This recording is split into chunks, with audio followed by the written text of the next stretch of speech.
மறைக்கப்பட்ட உண்மைகளை வெளிச்சத்திற்கு கொண்டுவரும் உங்கள் மக்கள் வெளிச்ச செய்திகள். வணக்கம். புதுச்சேரி திருபுவனை சட்டமன்ற தொகுதிக்குட்பட்ட மதகடிப்பட்டு அருகிலுள்ள Ramapuram, teachers colony, Jai Anjaneyar avenue ஆகிய பகுதிகளில் கடும் மின்னழுத்த குறைபாடு நிலவி வந்தது. இதனால் மின் நுகர்வோர்கள் மின் உபகரணங்களை பயன்படுத்த முடியாமல் அவதியுற்றனர்.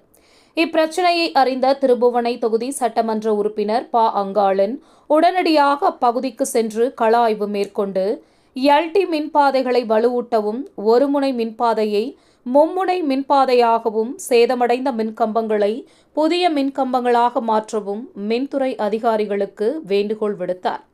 இதன் அடிப்படையில் ரூபாய் 12.14 லட்சம் மதிப்பீட்டில் திட்ட அறிக்கை தயார் செய்து அரசு அனுமதியும் பெறப்பட்டு பணி செய்வதற்கான ஆணையும் பெறப்பட்டு இதற்கான பணி தொடக்க விழா ராமாபுரம் பகுதியில் நடைபெற்றது.